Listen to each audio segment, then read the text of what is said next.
Hey guys, good morning. So guys, this is Vaishali Mittal. तो guys, आज से मैंने क्या शुरू किया है, स्पेशली जो लोग 2022 के लिए क्या कर रहे हैं, प्रिपरेशन कर रहे हैं। एक सेकेंड। हाँ गाइस, तो गाइस जो प्रीलिम्स 2022 के लिए प्रिपरेशन कर रहे हैं, देखो मैं अभी स्पेशली जो फोकस कर रही हूँ वो प्रीलिम्स पे कर रही हूँ, लेकिन हाँ मैं साथ में कुछ और भी करूँगी। तो गाइस जो मैं आज स्टार्ट करने वाली हूँ, ये मुझे भी नहीं पता है कि मैं कितने दिन करूँगी, ठीक है। और ये सिर्फ मेरा खुद का रिवीजन है। मैं आपको जनरली सीधा बोल रही हूँ कि ये मेरा खुद का रिवीजन है। अगर आपको मेरे साथ रिवीजन करना है तो आप कर सकते हो, फाइन। बिकॉज क्योंकि देखो, जितना आपके लिए यूपीएससी इंपॉर्टेंट है उतना एग्ज़ाम मेरे लिए भी इम्पोर्टेंट है, फाइन। तो मैं अभी इसलिए स्टार्ट कर रही हूँ, आपके साथ स्टार्ट कर रही हूँ। और गाइस देखो, मैं इस बेसिस पे लेके चलूँगी। आई थिंक आपने पढ़ा होगा जीएस कोड का, जिसमें हमें टॉपिक्स को हम सब टॉपिक्स में डिवाइड करते हैं। और एंशियंट हिस्ट्री से मैं स्टार्ट कर रही हूँ, जीएस 1 से। अब गाइस एंशियंट हिस्ट्री में मैं सिर्फ, देखो ज़्यादा हमें सोर्सेज पे नहीं जाना है। मैं सिर्फ तमिलनाडु की बुक्स, एनसीईआरटी जो क्लास 11th की है उसको बेस बना के क्या कर रही हूँ, पढ़ रही हूँ। और वही आपके साथ में रिवाइज करूँगी। गलतियाँ आपसे भी हो सकती हैं, गलतियाँ मुझसे भी हो सकती हैं। अगर मेरे से कोई गलती होती है, आप मुझे कमेंट सेक्शन पे मेरी गलती को करेक्ट करोगे, ना कि ये बोलोगे कि मैम आपको पढ़ाना नहीं आता है। मैं खुद बोल रही हूँ कि मेरे को पढ़ाना नहीं आता है, ठीक है। बिकॉज मैं आपके साथ सिर्फ डिस्कशन कर रही हूँ, आपके साथ रिवीजन कर रही हूँ। अगर आपको लगता है मेरे साथ रिवीजन करनी है तो आप करो, नहीं तो कोई प्रॉब्लम नहीं है। इसके अलावा गाइस हम क्या करें, साथ में जो PSIR है, फाइन। क्योंकि मेरा ऑप्शनल क्या है, PSIR है। अब आप देखो आपका क्या ऑप्शनल है, तो उसको साथ के साथ पढ़ना शुरू कर दो, फाइन। तो अभी हम जो करेंगे PSIR में, वो देखती हूँ शायद मैं आपके साथ ना डिस्कस करूँ PSI, लेकिन हाँ मैं आपको डेली टॉपिक दे सकती हूँ कि हाँ आप वेस्टर्न पॉलिटिकल थॉट से स्टार्ट करके आप आज सोक्रेट्स करो, ठीक है। तो ये हम ऐसे टॉपिक्स को डिवाइड कर सकते हैं। मैं आपको एक काम अलॉट कर सकती हूँ अगर आपको रिवाइज करना है, फाइन। तो आज हम जो स्टार्ट करने हैं, एंशियंट हिस्ट्री स्टार्ट करने हैं। तो गाइस इसमें जो जीएस को का जो टाइम टेबल है, इसमें पूरा जीएस 1 से लेकर स्टार्ट कर रखा है। अभी ऐसे तो इसमें जो टॉपिक्स हैं वो पोस्ट इंडिपेंडेंस भी, वर्ल्ड हिस्ट्री है, लेकिन जो पोस्ट इंडिपेंडेंस और जो वर्ल्ड हिस्ट्री है वो मेंस ओरिएंटेड है, वो प्रीलिम्स में नहीं आते। तो अभी जो हम इसमें टॉपिक्स करेंगे वो ओनली प्रीलिम्स बेस्ड करेंगे। बाकी मेंस में जो अभी हम स्पेसिफिकली मैं क्या ध्यान दे रहे हैं वो ऑप्शनल करें, बिकॉज ऑप्शनल आपको पता है 500 मार्क्स का है। ये जो छोटे छोटे टॉपिक्स हो गए, पोस्ट इंडिपेंडेंस, वर्ल्ड हिस्ट्री या फिर इंटरनल सिक्योरिटी, ये या डिजास्टर मैनेजमेंट, ये सब हम आफ्टर अगर आप प्रीलिम्स क्लियर कर लेते हो उसके बाद भी आप कर सकते हो, ठीक है। तो फिर आज एक काम करते हो, मैं आज सबसे पहले एंशियंट हिस्ट्री स्टार्ट कर रही हूँ। That is the first chapter अपना, prehistoric cultures in India. और इसके हम साथ के साथ नोट्स बनाएंगे, एंड आई होप आप भी नोट्स बनाओगे। तो गाइस ये जो मैं टेलीग्राम चैनल पे आपको प्रोवाइड कर दूंगी, ये जो PDF है कि किस तरह से हमें क्या करना है, इसको सब टॉपिक्स वाले। इसके अलावा गाइस ये आप देख सकते हो तमिलनाडु की ये जो हिस्ट्री की बुक है, इसके कंटेंट देख सकते हो। अब आप देखो गाइस, इसका जो आज हम पढ़ने वाले हैं वो हम पढ़ेंगे पीरियोडाइजेशन ऑफ इंडियन हिस्ट्री, मतलब किस तरह से पीरियोडाइक है, स्टोन एज, सोर्सेज क्या है, palaeolithic, mesolithic, palaeolithic, chalcolithic age, iron age, impact of iron. अब आप देख रहे हो ना, इस सबको हम करते करते साइड में टिक करते रहेंगे कि हाँ अगर हमने पीरियोडाइजेशन पढ़ ले तो हम इसको टिक कर लेंगे, फाइन। तो ये गाइस आप खुद करना ये काम। अब देखो, अब हम ये स्टार्ट करते हैं first chapter, that is the from the beginnings of the Indus civilisation. देखो गाइस, अभी हमने ये नहीं ध्यान देना कि हमें इतनी बुक्स पढ़नी है या इतनी बुक्स पढ़नी है, हमें ये देखना कि कॉस्ट बेनिफिट रेशो कहाँ है। अब गाइस GS1 में क्या है ना, बहुत चीज़ें हैं। लाइक हिस्ट्री के अंदर खुद में 4 चीज़ें हैं, ancient, medieval, art and culture और मॉडर्न। और इसमें भी सबसे ज़्यादा जो इंपॉर्टेंट है वो मॉडर्न आता है, क्योंकि यही सबसे ज़्यादा वेटेज देती है। फिर उसके बाद ज्योग्राफी है, ज्योग्राफी में खुद Indian geography, world geography, physical geography, human geography, इतना कुछ है, ठीक है। तो अगर आप एक ही बुक पे ज़्यादा, एक मतलब कि एंशियंट हिस्ट्री पे ज़्यादा बुक्स पढ़ते रहोगे तो उसका कॉस्ट बेनिफिट रेशो उतना नहीं है, फाइन। उसी तरह GS2 में अगर देखो तो लक्ष्मीकांत है, खुद में 250 मार्क्स हैं। और अकेले अगर आप लक्ष्मीकांत पढ़ोगे, चाहे इसको 10 बार पढ़ो, तो इसका कॉस्ट बेनिफिट रेशियो आपके पास ज़्यादा है as compare to ancient medieval के लिए आपको 2 या 4 बुक करो। क्योंकि गाइस जो एंशियंट मिडीवल के क्वेश्चंस ऐसे होते ही हैं जो आपसे मिस होने ही होने हैं, वो इवन भी जो टॉपर होगा उससे भी वो क्वेश्चंस मिस होंगे। तो इसलिए हम क्या करते हैं, हम एक स्पेसिफिक बुक लेके चलेंगे जिसको हम 2 या 3 बार पढ़ो आप, सो दैट उसको ही आप करो, ठीक है। क्योंकि अगेन मैं आपको बोलती हूँ, एंशियंट मिडीवल के क्वेश्चंस थोड़े ऐसे होते हैं जो बच्चों से नहीं निकलते। तो अगर टेस्ट सीरीज में आपके कम मार्क्स आते हैं तो उस पर इतना ज़्यादा दिमाग ना खराब किया जाए, ठीक है। तो हम इसमें अगेन मैं बता रही हूँ, एंशियंट मिडीवल में हम सिर्फ तमिलनाडु की बुक को कवर करेंगे, मॉडर्न हम करेंगे अच्छे से, स्पेक्ट्रम करेंगे, फाइन। अगेन गाइस मैं आपको बता रही हूँ, मैं कितने दिन आपके साथ इस इनिशिएटिव को रखूँगी ये मेरे को भी नहीं पता है। ये है कि बस मैं रिवीजन कर रही हूँ, तो प्लीज़ आप मेरे पे डिपेंडेंट मत होना। फाइन, तो चलिए हम स्टार्ट करते हैं। बाकी हाँ, आप मेरे पे जो डिपेंडेंट हो सकते हो वो only vision daily current affairs के लिए हो सकते हो, because vision daily current affairs की वीडियो हमेशा आएगी, वो कभी नहीं रुकने वाली है। ठीक है, तो चलिए हम स्टार्ट करते हैं आज का first chapter, early India from the beginning of the Indus civilisation. Fine, तो लेट्स स्टार्ट। अगेन मैं आपको बताती हूँ, मैं आपके साथ डिस्कशन कर रही हूँ, मैं खुद इस चैप्टर को आपके साथ पढ़ रही हूँ, और जहाँ आपको लगता है गलत है, और मैं आपको सबसे पहले ये बोलूँगी अपने साथ तमिलनाडु की ये बुक को लेके बैठो, और अगर आपके पास ये बुक नहीं है तो आप इसको अमेज़ोन से ऑर्डर कर सकते हो। फाइन, तो उससे ऑर्डर करोगे तो ज़्यादा अच्छे से पढ़ा जाएगा, बिकॉज मैं बार बार इस बुक को यहाँ पे ओपन नहीं करके रखूँगी। तो चलिए, early India from the beginning to the Indus civilisation. तो इसमें हमारा मेन क्या है कि हमें सबसे पहले ये पढ़ना है स्टोन एज क्या है, ठीक है, पैलियोलिथिक और मेसोलिथिक सोसाइटीज़ कैसी थी, ठीक है, फिर हमें नियोलिथिक सिविलाइजेशन की इंपॉर्टेंस के बारे में समझना है और कुछ सेलिएंट फीचर्स पढ़ने हैं।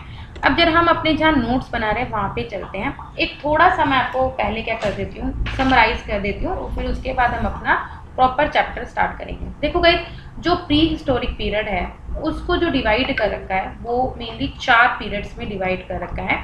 एक तो है पैलियोलिथिक, एक है मेसोलिथिक, फिर अगेन है एक है नियोलिथिक, और फिर है काल्कोलिथिक। अब देखो इसमें भी ना बंदा कंफ्यूज हो जाता है कि पैलियो बाद में है, मीसो पहले है, या नियोलिथिक कैसे है। तो इसकी एक सिंपल से ट्रिक है, प्रधानमंत्री PM NC, ठीक है, प्रधानमंत्री NC है। NC मतलब कि कोई भी आप देख लो, अगर कोई आपका इधर कोई रिश्तेदार हो जिसका नाम कुछ NC गुप्ता हो, NC अग्रवाल हो, कुछ भी हो, ठीक है, नरेश चंद्र मान लो, कुछ भी मान लो, ठीक है, नरेंद्र मोदी की जगह नरेश चंद्र मान लो, ठीक है। तो प्रधानमंत्री NC PM NC, तो पैलियोलिथिक, मीसोलिथिक, नियोलिथिक, कैल्कोलिथिक। अब कैसे आप जितनी डिफरेंट बुक्स पढ़ोगे, डिफरेंट बुक्स में क्या है, ये जो डेटिंग है वो अलग अलग करके है। मतलब कि पैलियोलिथिक एज माना जाता है जो 10,000 BC से पहले की है, मीसोलिथिक एज मानी जाती है 10,000 BC से 6,000 BC तक मानी जाती है, नियोलिथिक एज मानी जाती है 6,000 से 4,000 BC तक मानी जाती है, और कैल्कोलिथिक को हम मेटल एज भी बोलते हैं। अगेन पैलियोलिथिक को हम ओल्ड स्टोन एज बोलते हैं, ठीक है, और मीसोलिथिक को हम क्या बोलते हैं, मिडल स्टोन एज बोलते हैं, और नियोलिथिक को हम बोलते हैं न्यू स्टोन एज, ठीक है, और काल्कोलिथिक को हम क्या बोलते हैं, मेटल एज। अब चला मैं थोड़ा सा पढ़ती हूँ आपके साथ, आई होप आपको कुछ समझ में आए, ठीक है। देखो जो हिस्ट्री है, मैंने अगेन आपको बोला कि बुक अपने साथ लेके बैठना। देखो जो हमने ये क्लासिफिकेशन की है ना डेटिंग की, मैंने अभी क्या बोला है, जो डेट्स हमने बोला है कि हाँ जो पैलियोलिथिक एज है वो 10,000 BC से पहले है। जो ये डेट्स करी है वो जो हमारे आर्कियोलॉजिकल थे या जो हमारे हिस्टोरियंस थे जो ये करते थे, उन्होंने कुछ टेक्निक यूज़ करी थी, समझ में आई, वो कुछ डेटिंग के लिए कुछ टेक्निक यूज़ करते थे। तो इन्होंने जो टेक्निक यूज़ करके वो की हुई है रेडियो कार्बन डेटिंग, ठीक है। तो रेडियो कार्बन डेटिंग एक टेक्निक होती थी जिसमें ये देखते थे अगर वहाँ पे कुछ भी उन्हें कुछ मटेरियल मिल रहा है तो उनमें वो देखते थे कि वो वहाँ पे लॉस ऑफ कार्बन कितना हुआ है। फाइन, तो उस हिसाब से वो उस चीज़ों को क्लासीफाई कर देते कि ये जो अगर सपोज करो यहाँ से कोई उनको स्टोन मिला या कोई पत्थर मिला, तो वो देखते थे कि वहाँ पे कितना ऑर्गेनिक कार्बन का लॉस है उस मटेरियल से, तो उस हिसाब से उनको क्लासीफाई कर देते थे कि हाँ ये मेसोलिथिक एज से बिलोंग करता है, या नियोलिथिक एज से बिलोंग करता है, या पैलियोलिथिक या काल्कोलिथिक। फाइन, तो ये जो टेक्निक थी डेटिंग की, तो वो यूज़ करते थे रेडियो कार्बन टेक्निक डेटिंग की, ठीक है। इसके अलावा एक और डेटिंग मेथड की टेक्निक को यूज़ किया जाता है जिसको डेंड्रोक्रोनोलॉजी भी बोलते हैं, ठीक है। तो डेंड्रोक्रोनोलॉजी में हम क्या बोलते हैं, देखो इसमें क्या होता है, जगह आपने देखे होंगे बड़े बड़े पेड़ जो सालों पुराने होते हैं, ठीक है। तो इसमें ट्रीज की क्या देखते हैं, एनुअल रिंग्स को देखते हैं। देखो जैसे अगर आपने देखा होगा ये ट्री है, ठीक है, तो इसके ना जो लोग होती है ना, इसमें ना कुछ ऐसे होते हैं, ठीक है। तो ये रिंग्स होती हैं, जितने रिंग्स होंगे इसका मतलब वो जो पेड़ है उतना साल पुराना है। अगर इस पे 10 रिंग्स होंगे तो इसका मतलब वो 10 साल पुराना है, अगर इसमें 100 रिंग्स है तो इसका मतलब 100 साल पुराना है। तो इस तरह से हम क्या करते हैं, जहाँ पे वो पेड़ होता है हम उसकी एनुअल रिंग्स देखते हैं और उसके बेसिस पे बताते हैं कि हाँ यहाँ पे जो मटेरियल मिला है वो इतने साल पुराना है। तो आई होप आपको ये समझ में आया होगा कि हम जो टेक्निक यूज करते हैं किसके लिए, डेटिंग के लिए, किसकी डेटिंग के लिए, कोई भी वहाँ पे जो मटेरियल मिल रहा है या फिर जो हमने ये क्लासिफिकेशन करा है वो हमने 2 तरह से हम कर सकते हैं। रेडियो कार्बन डेटिंग और दूसरा है डेंड्रोक्रोनोलॉजी। ठीक है, जो रेडियो कार्बन डेटिंग है वो हमें जो हिस्टोरियंस है वो पहले यूज़ करते थे, जिसमें उन्होंने बताया कि जो पैलियोलिथिक एज है वो स्टार्ट होती थी 10,000 बीसी से पहले वाली, मेसोलिथिक एज है 10,000 से 6,000 बीसी वाली, नियोलिथिक है 6,000 से 4,000 बीसी वाली और काल्कोलिथिक है मेटल एज। ठीक है, आई होप अब आपको इतना समझ में आ गया होगा। देखो गाइज, ये मेरे नोट्स हैं जो मैं साइड में आपके साथ ही बना रही हूँ, आपके सामने बना रही हूँ, जिसमें मैंने साथ में अपनी ट्रिक्स भी लिख ली हैं, टेक्निक्स क्या है, एडिटिंग कैसे लिख ली हैं, तो यही आप साथ के साथ लिख सकते हो अगर आप भी ऐसा नोट्स बनाने चाह रहे हो। ठीक है, अब हम स्टार्ट करते हैं शुरू से इसको पढ़ना। इंट्रोडक्शन। तो इंडिया ने क्या किया है, एक सेकेंड यार, कोड पढ़ता क्यों नहीं है। हाँ, इंडिया एक्सपीरियंस है, मतलब कि इंडिया में कल्चर्स की, सिविलाइजेशन की बहुत जल्दी डेवलपमेंट हो गई थी। ओल्ड एज से देखा गया कि इंडिया में काफ़ी जो सेवरल ग्रुप्स थे वो काफ़ी मल्टीपल टाइम्स माइग्रेट हुए, मतलब कि कभी कोई इंडिया में बहुत तरह तरह के लोग आए फ्रॉम डिफरेंट रीजन्स, और उन्होंने इंडिया को जो कल्चर था वो अडेप्ट किया। इसी वजह से इंडिया में आज इतनी ज़्यादा डाइवर्सिटी है। फाइन, हर एक ग्रुप था उसका अपना अपना कल्चर था, और जब वो इंडिया में आया तो उसने वही कल्चर को अपना कंटिन्यू करा। ठीक है, जिसकी वजह से जो हमारा इंडिया था वो कुछ प्लुरलिस्टिक बिलीफ एंड सिस्टम, मतलब कि सपोज करो जैसे हमारा इंडिया को पता है साउथ एशिया में पड़ता है, कोई अगर मिडल एशिया से आ रहा है या वेस्ट एशिया से आ रहा है या फिर यूरोप से आ रहा है, अफ्रीका से आ रहा है, इतने लोग यहाँ पे माइग्रेट हुए हैं जिनका अपना ओरिजिनली जो कल्चर था वो उसको तो अडॉप्ट करते ही थे, और लेकिन जो आसपास की सोसाइटी है उनके कल्चर्स को भी कहीं ना कहीं अडॉप्ट करते थे, जिसकी वजह से इंडिया क्या बन गया, प्लुरलिस्टिक बिलीफ और सिस्टम बन गया। ठीक है, from a life of foraging. Foraging का मतलब क्या है, फोरेजिंग का मतलब क्या, जैसे वो अपने फूड को गैदर करते हैं ना, ऐसे करके, तो मतलब कि हमने ऐसी लाइफ भी जी है जो हमारे एंशिएंट जो ह्यूमंस थे कि उन्होंने क्या, मतलब कि अपने फूड को ऐसे गैदर करते थे। नोमैडिक पास्टोरलिज्म, मतलब कि कभी किसी शहर कभी किसी शहर बंजारे की तरह से, और उन्होंने इंडस रीजन में भी क्या हुआ, सेटल रहे, और धीरे धीरे वो क्या करे, एक मैच्योर्ड स्टेज ऑफ लिविंग में पहुंचे। कब, ब्रॉन्ज एज में बोला, तो जिसको हम काल्कोलिथिक एज भी बोलते हैं। ठीक है, मेटल एज। फाइन, तो गाइज अगेन मैं आपको बोलूँगी, मैं आपके साथ डिस्कशन कर रही हूँ, मैं आपको पढ़ा नहीं रही हूँ, मैं पढ़ रही हूँ। अगर कोई गलती होती है तो आप मुझे करेक्ट करना, ना कि ये बोलना कि मैम आपको पढ़ाना नहीं आता है। ठीक है, अभी क्या है ये, अगर गाइस मैं अगर आपके साथ अगर मैं ये ले लूँगी कि हाँ मैं आपको डेली पढ़ाऊँगी, तो वो मेरे ऊपर एक डेली लायबिलिटी हो जाएगी। तो वो मेरे को क्या होता है ना, हल्का सा फिर वो बोझ लगने लगता है कि अरे यार अगर मैंने आज वीडियो अपलोड नहीं करी तो लॉस होगा, ऐसा। तो मैं ये लायबिलिटी ना आपको देना चाहती हूँ ना खुद लेना चाहती हूँ। तो अगर जितना आप फ्री होके पढ़ो ना, उतना लाइफ आपकी सक्सेसफुल रहेगी और उतना आप खुश रहोगे। तो मैं आपको हमेशा ये बोलूँगी, फ्री होके पढ़ो। ये मत सोचो कि यार मुझे आज ये कंप्लीट करना है, मतलब कि टारगेट सेट रखो कि हाँ आज मुझे करना है, लेकिन हाँ डेली पढ़ो जरूर, चाहे 1 घंटा पढ़ो 2 घंटा पढ़ो, लेकिन पढ़ो जरूर, मैंडेटरी है डेली पढ़ना। फाइन, इसके अलावा ये जो चैप्टर है वो फोकस करता है इंडिया की हिस्ट्री पे, किस तरह से सबसे पहले ह्यूमंस स्टोन एज में सेटल हुए, और फिर किस तरह इंडस सिविलाइजेशन है, और फिर कैसे इंडस सिविलाइजेशन भी डिक्लाइन हो गया। ठीक है, और इसमें हम न्यूलिथिक कल्चर्स के बारे में भी पढ़ेंगे। अब गाइस सोर्सेज, अब आप देख सकते हो, अभी हमने जब जीएस को में देखा था सोर्सेज क्या है, मतलब कि जो हम ये सब पढ़ रहे हैं इनका आर्कियोलॉजिकल सोर्सेज क्या है। अगर हम देखा जाए जो आर्कियोलॉजिकल सोर्सेज थे, ठीक है, from the bedrock of information for us to understand this long span of in time in industry, मतलब कि जो सोर्सेज हैं वो मेनली कौन कौन से, एक तो आर्कियोलॉजिकल साइट्स हो गई, ठीक है, कुछ जियोलॉजिकल सेडिमेंट्स हो गए, जैसे हमने कुछ मटेरियल मिल रहा है, कोई पत्थर मिल रहा है, ठीक है, कुछ एनिमल बोन्स होगी, फॉसिल्स होगी, स्टोन टूल्स हो गए, बोन टूल्स, रॉक पेंटिंग, आर्टफैक्ट्स, या वहाँ पे हमें कोई आर्ट्स मिल गई, या कोई जैसे दिखते हैं ना कोई डांसिंग गर्ल की, मतलब कि कोई हमें स्टैचू मिल गया या कोई मूर्ति मिल गई। ठीक है, तो ये ही हमारे सोर्सेज हैं। अगर जहाँ से हम मिलते हैं तो उसको हम कोई टेक्निक से, जो आर्कियोलॉजिस्ट हैं वो कोई टेक्निक यूज़ करते हैं और बता देते हैं कि ये कौन सी एज से बिलोंग करता है। ठीक है, तो यही हमारे सोर्सेज है, जो भी वहाँ पे हमें चीज़ें मिली, चाहे वो आर्कियोलॉजिकल साइट्स हों, चाहे कोई सेडिमेंट्स हो, चाहे एनिमल बोन्स हो, उसको देख के हम क्या पता लगा लेते हैं। ठीक है, हाउएवर कोई भी रिटन एविडेंस नहीं है, तो again you should know written evidence, कोई भी रिटन एविडेंस नहीं है। हाउएवर जैसे देखो हड़प्पा कल्चर भी बाद में, इंडस सिविलाइजेशन से पहले हम अभी प्री हिस्टोरिक एज बोल रहे हैं। ठीक है, तो भाई इंडस सिविलाइजेशन तो लेटर हिस्टोरिक एज में आती है। राइट, तो हड़प्पन्स में तो फिर भी एक स्क्रिप्ट थी, ठीक है, जो हम क्या कर सकते हैं उसको, मतलब कि डिकोड करके हम पढ़ सकते हैं कि हाँ यार वहाँ पे कैसी लाइफ होती थी या क्या होता था, लेकिन जो प्री हिस्टोरिक में तो कुछ भी ऐसा रिटर्न एविडेंस नहीं था। ठीक है, तो हम बस इन्हीं बेसिस पे बता सकते हैं कि क्या वहाँ पे सोसाइटी रही होगी। ठीक है, अभी क्या जो भी वहाँ पे एनिमल या फिर जो प्लांट सोर्सेज है वो काफ़ी ज़्यादा इंपॉर्टेंट है, जिससे हम ये समझ सके कि वहाँ पे लोग जो स्टोन एज के जो लोग थे वो एनवायरनमेंट से किस तरह रिलेशन रखते थे। जो फ्लोरल एविडेंस है, मतलब कि जो भी हम प्लांट एविडेंस है वो पाए जाते हैं चार्ट सीड्स में, पोलन्स में, फिलोबिट्स में, जिससे हम अपनी नॉलेज गेन कर सकते हैं। ठीक है, जो ह्यूमन जीन्स हैं वो भी काफ़ी ज़्यादा इंपॉर्टेंट सोच रही हैं, सो दैट हम जो प्री हिस्टोरिक जो लोग थे हम उनके डीएनए वगैरह को समझ सकें कि किस तरह से वो माइग्रेट हुई। उनकी डीएनए की स्टडीज़ पढ़ के हमें काफ़ी इंफॉर्मेशन मिलती है कि कब कौन कहाँ पे माइग्रेट हुआ था। और साइंटिस्ट क्या करते हैं, उन एंशिएंट डीएनए को एक्सट्रैक्ट करना ट्राई कर रहे हैं कि सो दैट हम को जो बोन्स पड़ी है वहाँ से कुछ डीएनए एक्सट्रैक्ट करके कुछ हम चीज़ों को डिकोड कर पाएँ। ठीक है, इसके अलावा वहाँ पे जो लैंग्वेज थी वो एक इम्पोर्टेंट सोर्स था हिस्ट्री का। हम देख सकते हैं जब प्री हिस्टोरिक में Indo Aryan, Dravidian, Austro Asiatic, Tibeto Burman language families जो इंडिया में के उस वक्त फ्लरिश हुई थी, और ये जो लैंग्वेजेस डेवलप हुई, इवॉल्व हुई during the various phases of migration in the Indian history. Fine, तो अगर अभी हमने देखा सोर्सेज में क्या है। अगेन देखो मैं अब अपना बढ़ती हूँ जरा इस तरफ, एक सेकेंड मैं थोड़ा वीडियो को पॉज करूँगी 1 मिनट के लिए।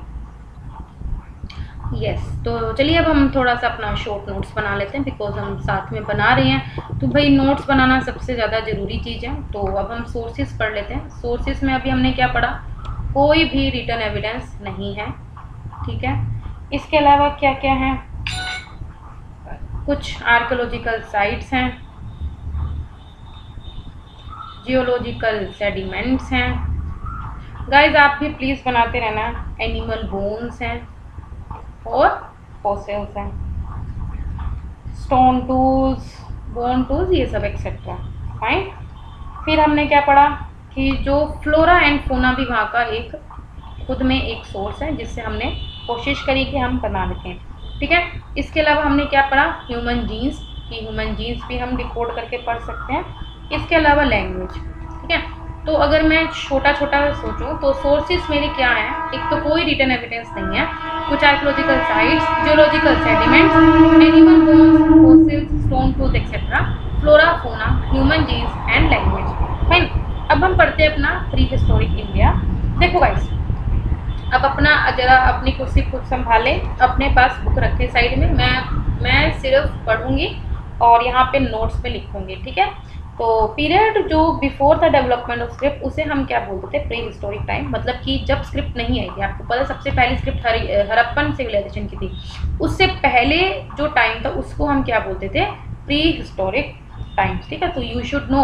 अब हम पढ़ तो रहे हैं कि प्री हिस्टोरिक, पोस्ट हिस्टोरिक। ठीक है, अभी प्री हिस्टोरिक आप बोलोगे किसको, ठीक है, प्री हिस्टोरिक हम उसको बोलते हैं जब स्क्रिप्ट कोई डेवलप नहीं हुई थी, तब हम बोलते हैं प्री हिस्टोरिक टाइम। ठीक है, और जब हम स्टोन एज की बात करते हैं तो हम देखो स्टोन एज में हम किस किस को इंक्लूड कर रहे हैं, हम सब पूरे साउथ एशिया को इंक्लूड कर रहे हैं। ठीक है, stone age include whole South Asia, और इसमें जो रीजन कवर होते हैं वो कौन कौन से हैं, इंडिया, पाकिस्तान, श्रीलंका, नेपाल और Bangladesh and as a whole. ठीक है, मतलब कि जो साउथ एशिया का पूरा रीजन है इसमें सब कवर होता है स्टोन एज। मतलब कि जब मैं स्टोन एज की बात कर रही हूँ, ठीक है, क्योंकि आपको पता है पहले ही सब एक ही था, इंडिया, पाकिस्तान, श्रीलंका, नेपाल, बांग्लादेश, ये सब एक ही थे ना, तो इसलिए हम जो का बात करें तो हम इसमें इन सब की कवर कर रहे हैं, और हम इन सब के डिस्ट्रिक्ट्स जो भी कवर होंगे हम उनको भी कवर करेंगे।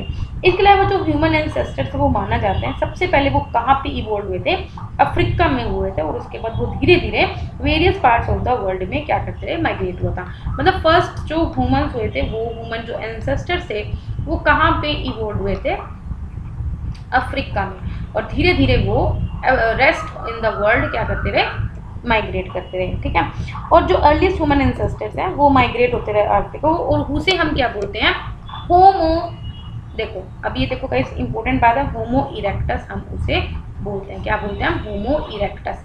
अब आपको बोलना चाहिए, पता होना चाहिए कि होमो इरेक्टस क्या होता है, वो जो पहले ह्यूमन एंसेस्टर्स जो इवॉल्व हुए थे कहाँ पे, अफ्रीका में, और फिर वो धीरे धीरे माइग्रेट होते रहे to the other regions of the world, उसे हम बोलते हैं होमो इरेक्टस। ठीक है, 20 सेंचुरी से एंड तक जो प्री हिस्टोरी ऑफ इंडिया थी वो माना जाता है कि वो 1 मिलियन साल पहले क्या हुई थी, शुरू हुई थी। बट रिसेंटली जो इन्वेस्टिगेशन हुई उसमें और एविडेंस आए जिसमें ये बोला गया है कि जो ह्यूमन एंसेस्टर्स है इंडिया में वो बल्कि 2 मिलियन एंड 1 मिलियन ईयर्स के बीच, मतलब कि पहले हम सोचते थे कि इंडिया में, ठीक है, या फिर जो प्री हिस्टोरिक जो मतलब कि ह्यूमन एंसेस्टर्स थे वो 1 मिलियन ईयर्स एगो पुराने हैं, लेकिन जो रिसेंट इन्वेस्टिगेशन उससे पता चला 1 मिलियन से 2 मिलियन ईयर्स क्या है, पुराने हैं। ठीक है, जनरली जो पीरियड है before the invention of script उसको हम ब्रॉडली डिवाइड करते हैं stone age, bronze age and iron age में। मतलब कि अभी मैंने बोला ना कि प्री हिस्टोरिक हम किस टाइम को बोलते हैं, जब क्या था, जब स्क्रिप्ट नहीं थी, और जब स्क्रिप्ट फाइंड आउट कर ली तो वो पोस्ट हिस्टोरिक या लेटर हिस्टोरिक आ गया। तो प्री हिस्टोरिक को हम क्या करते हैं, 3 जगह से बांटते हैं। एक तो हम स्टोन एज, ठीक है, फिर ब्रोंज एज, और फिर क्या है, आयरन एज। ठीक है, और जो ज्योग्राफिकल रीजन है इंडस, या फिर जो पहली साइट जो हमने आइडेंटिफाई करते हैं उसे हम क्या बोलते हैं। फर्स्ट साइट आपको पता ही होगा जो हमने इन्वेंट की है वो है हड़प्पन, या फिर हम बोलते हैं उसको इंडस, या फिर याद करना, वेरी गुड, एक्यूलियन। क्या बोलते हैं, एक्यूलियन। देखो इस तरह के जो नाम होते हैं ना ये याद करने से ज़्यादा जरूरी होते हैं, बिकॉज यहाँ पे आपको फंसा दिया जाता है क्वेश्चन को टफ बनाने के लिए। फाइन, तो जो पहली साइट इन्वेंट की है वो हड़प्पन, इंडस या फिर एक्यूलियन यूज़ किया जाता है नाम को आइडेंटिफाई करने के, टू नेम द कल्चर्स। ठीक है, अगेन इसको अगेन क्या कर रखा है, ओल्ड स्टोन एज को 3 तरह से बांटा हुआ है, लोअर पैलियोलिथिक, मिडल पैलियोलिथिक, और फिर है अपर पैलियोलिथिक। जो period after the old stone as है उसको हम क्या बोलते हैं, मेसोलिथिक। मतलब कि तो ओल्ड स्टोन एज के तो ऑलरेडी 3 है, आफ्टर ओल्ड एज अभी बताया था आपको क्या है, मेसोलिथिक, और फिर मेसोलिथिक के बाद कौन सा है, नियोलिथिक। इसे हम क्या बोलते हैं, न्यू एज भी बोलते हैं। यहाँ पहली बार ऐसा होता है जब एनिमल्स और प्लांट को क्या किया था, डोमेस्टिकेशन करना लगा था। मतलब कि हम प्लांट्स को, मतलब कि एनिमल्स को पालते थे जिससे सो दैट हम क्या कर सके, फूड प्रोड्यूस कर सके, और अपने घरों में पेड़ों को उगाते थे, क्रॉप उगाना होता है ना, फूड को प्रोड्यूस कर सके। ठीक है, अगेन जो इन कल्चर्स को क्लासीफाई किया हुआ है कि ओल्ड स्टोन के बाद मेसोलिथिक आया, नियोलिथिक आया, वो भी हमने किसके बेसिस पे किया हुआ है, कल्चर्स के बेसिस पे। वहाँ पे जो भी हमें स्टोन टूल्स का एविडेंस मिला या जो भी हमें वहाँ पे एविडेंस मिला उनके बेसिस पे हमने किया हुआ है। ठीक है, तो नेक्स्ट है, आगे पढ़ते हैं। सबसे पहले लोअर पैलियोलिथिक कल्चर को हम स्टार्ट करते हैं। फाइन, सबसे पहले हम किसको पढ़ेंगे, लोअर पैलियोलिथिक कल्चर को। अब आप एक बार देख लो यार कहीं, फिर आप मुझे बोलो। ठीक है, प्री हिस्टोरिक में मैंने बोला the period before the development of script is called the pre historic time. इसको हम स्टोन एज भी बोलते हैं। जब हम स्टोन एज की बात करते हैं तो इसका मतलब हम पूरा साउथ एशिया को कवर करते हैं, that is the entire India, Pakistan, Sri Lanka, Nepal, Bangladesh. और ह्यूमन एंसेस्टर को माना जाता है सबसे पहले अफ्रीका में इवॉल्व हुए थे और लेटर वो माइग्रेट होते रहे in the different parts of the world. और पहला जो ह्यूमन एंसेस्टर से जो माइग्रेट हुए आउट ऑफ द अफ्रीका उन्हें होमो इरेक्टस भी बोलते हैं। 20 सेंचुरी के एंड तक हमें लगता था जो प्री हिस्टोरी जो इंडिया की है वो बिगन हुई थी 1 मिलियन ईयर एगो, लेकिन जो रिसेंट इन्वेस्टिगेशन है उसने बताया कि जो ह्यूमन एंसेस्टर जो इंडिया में है वो 1 मिलियन से 2 मिलियन ईयर्स के बीच में हो सकते हैं। और जनरली जो पीरियड हम मतलब कि डिवाइड करते हैं इन्वेंशन ऑफ स्क्रिप्ट से पहले, उसे हम ब्रॉडली डिवाइड करते हैं स्टोन एज, ब्रोंज एज और आयरन एज में। ठीक है, और हम जो करते थे name of material that they use, for example painted grey, war ware culture और आयरन एज कल्चर, मतलब पता होना चाहिए भाई इन सबको। ठीक है, मतलब कि हम स्टोन एज को पेंटेड ग्रे वेयर कल्चर भी बोल सकते हैं और आयरन एज कल्चर, ये सब नाम देखते हैं ना। ठीक है, और जो पहला ज्योग्राफिक रीजन है इंडस, और जो फर्स्ट साइट जिसको आइडेंटिफाई किया for example Acheulian, Harappan, they are used to name the cultures. इससे पहले जो हिस्ट्री के अर्लियर स्टेजेस को हम ओल्ड स्टोन एज और पैलियोलिथिक एज भी बोलते हैं। अगेन आपको पता है 3 तरह से divided, lower Palaeolithic, middle Palaeolithic और अपर पैलियोलिथिक। ठीक है, इसके अलावा जो पीरियड आया after the old stone as उसको हम मेसोलिथिक भी बोलते हैं, और मेसोलिथिक के बाद जो पीरियड है उसको नियोलिथिक बोलते हैं। और ये वो एज है जब सबसे पहले हमने प्लांट्स और एनिमल को डोमेस्टिफाई किया जिस सो दैट हम फूड को प्रोड्यूस कर सकें। इसके अलावा अगेन मैंने आपको बताया कि इन कल्चर्स को जब हमने क्लासीफाई किया हमने देखा वहाँ पे स्टोन टूल्स के एविडेंस क्या है, स्ट्रेटियोग्राफिक मतलब कि वहाँ पे जो कैसा, मतलब कि क्रोनोलॉजी, इन सब के बेसिस पे हमने क्या किया, इसको डिफाइन किया। फाइन, अब एक काम करते हैं, इस पर्टिकुलर वीडियो में इतना रखते हैं। बाकी नेक्स्ट वीडियो में मैं क्या करूँगी, लोअर पैलियोलिथिक कल्चर स्टार्ट करूँगी, अगर या फिर मैं अपना अलग से करके क्या करूँगी, नोट्स पढ़ा के आपको पढ़ा दूँगी। ठीक है, चलो तब तक के लिए बाय बाय, टाटा।